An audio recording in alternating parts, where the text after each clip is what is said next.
mwana waawo n'omwana gwendabirira gwennyamba abawange nandirodde olusajja n'abanja lulimba swali pekedo na muombe Mungu swali wachaniomba na siku moja atalijibu.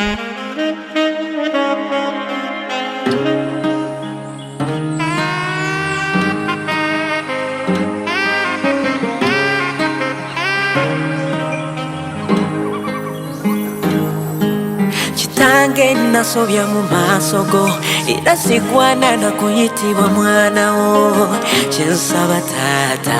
onzirire mu amagezi gange gonna laba busiru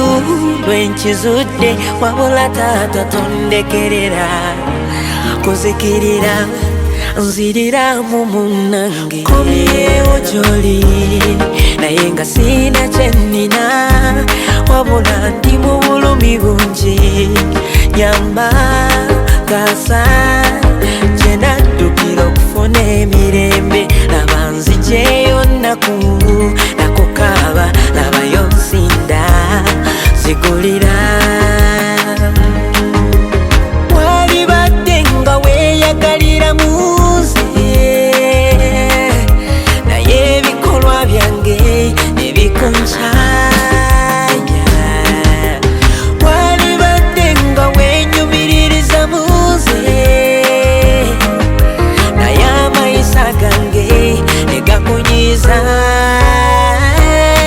yongerayo mukisa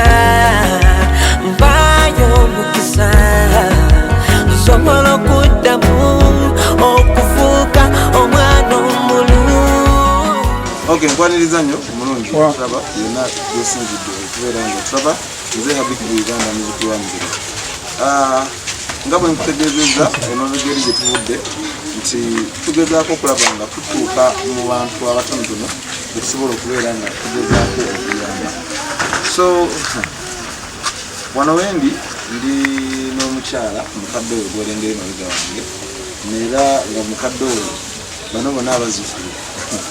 bali mu mikono gye mu mbeera eno nga bw'ogiraba gye tulimu. Bw'okitunulamu tugenda kugezaako okunyumya ne mukadde ono tumanye engeri gy'abeeza abazzukulu bano embeera gy'ayitamu n'obuli mulimu engeri gye yeeyayo okulaba nga abazzukulu bano abafunira ekyokulya naye nga nabadde nkutegeezezza tugezaako okulaba nga asiga bakiro nga 10 okulaba nga buli muntu tumuleka nga zisobola omutambuzaako okuwa akaseera katonotono naye olw'embeera ya mukadde nga gye tulabye tuyinza okumwongerayo kiro endala 10 olw'abaana abazzukulu ate tulaba alinayo n'omukyala ono mulwadde tetugenda okwongera okumanya abanage tomanya ate lwatulaba tuyinza okudda aye netumwongera okusinziira obunanyizibwayayitise nze Habiki mu Uganda nenda kusaba negatteko ate nina omukono mukadde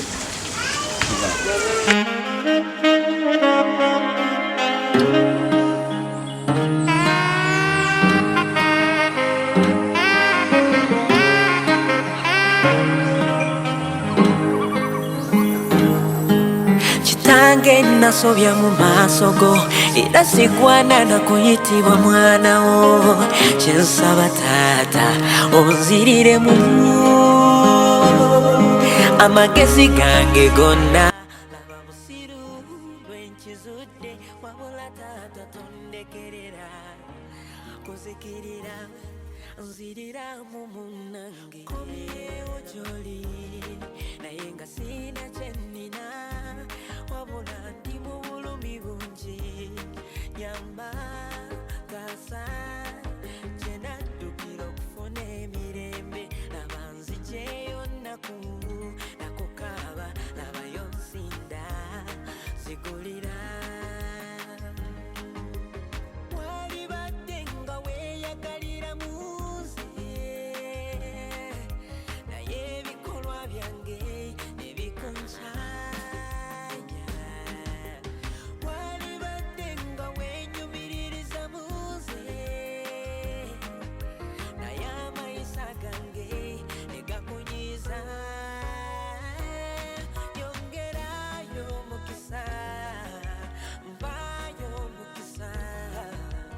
osobola okuddamu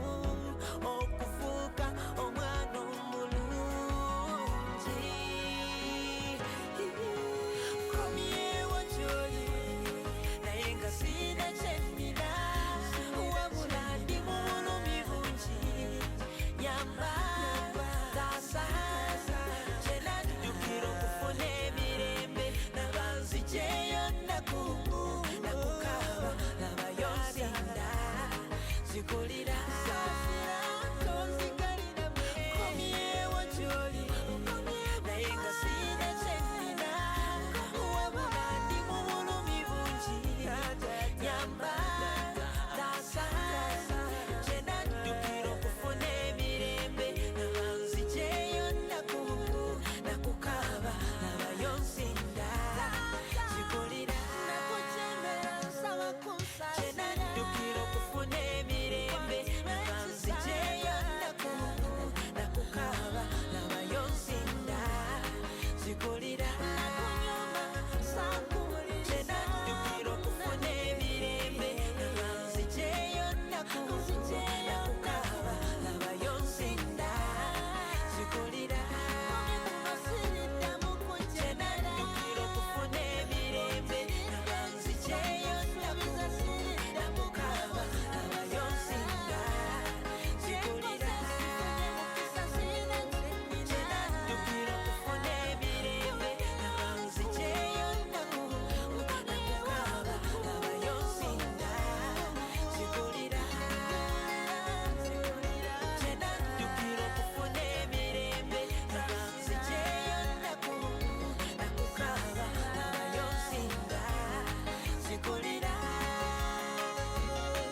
kyenadukira okufuna emirembe nabanzijeyo nakumu nakukaaba nabayonsinda zikulira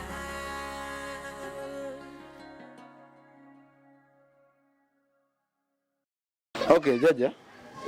ebintu bino byavudde waliwo omukyala mukwano gwaffe yadduukiridde abantu abafaananikako nga ggwe abali mu mbeera gy'olimu era si gwe gwe tusoose bangi betuzze tuwa naye nga gw'omu ku betusembyeyo naye nga tomanya tuyinza ate okukomawo ne twongerako olw'embeera gye tukusanzeemu. Omukyala oyo bamuyita Susan ali mu America ava mu kyaki bagiyita St. Paul era mu America awo. So omukyala oyo bwatyo bwe yakoze ye yasazeewo mu mbeera enabeeka abantu abatono badduukirira ya naye nga batulaba akoze bulungi nnyo Mukama amuwe emikisa amuwe obulamu wajjazeewo musiraamu avuga nti alhamdulillahi rabbil aalamiina yesebo bwatyo bwe yakoze zino ziri kilo 2 ez'akawunga ebijanjaalo omuceere ne kasukaali akatonotono alhamdulillahi rabbil aalamiina n'emiti gya sabbuuni ebyo Allah amuddizeewo wajje munnange nammwe mwebale nnyo mwebalire ddala bassebo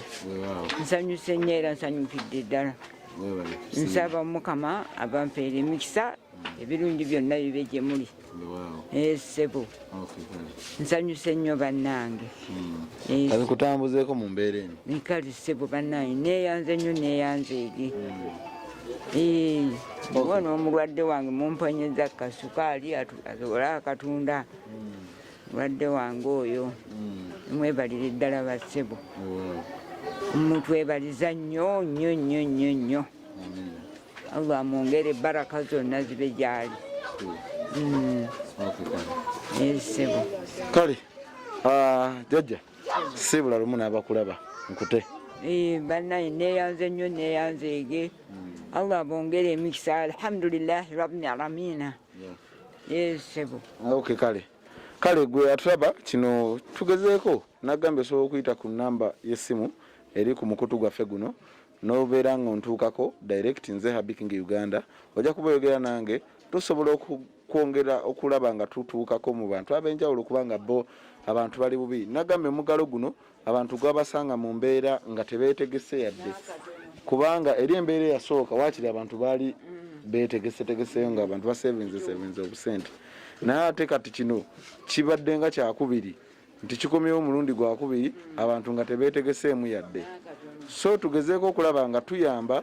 abantu alinamu ekitono yamba neibawo gwolaba atalina gezaako okumuyamba naye obuzibu bwe tulina nti abantu abatulaba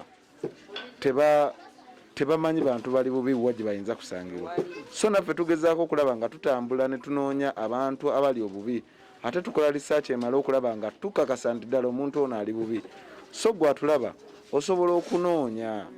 bannaye tekyetaagisa kubeera nabukadde bwa ssente okuyamba omuntu akatono k'oyina osobola okuyamba oyo atalina embeera eno gye tulimu abantu enjala ebaluma ebyaddala abantu bagwa ku makubo ene abantu agenda kuba enjala emuluma agenda kufuluma ennyumba agende afunireyo covid ate nga n'ekyokulya takifunye so gezaako okulaba ng'oyamba neibawo gezaako okulaba ng'oyamba oyo gwolabira ddala nga tali bulungi oyita ku namba yaffe y'essimu eno eri 0701 31 86 49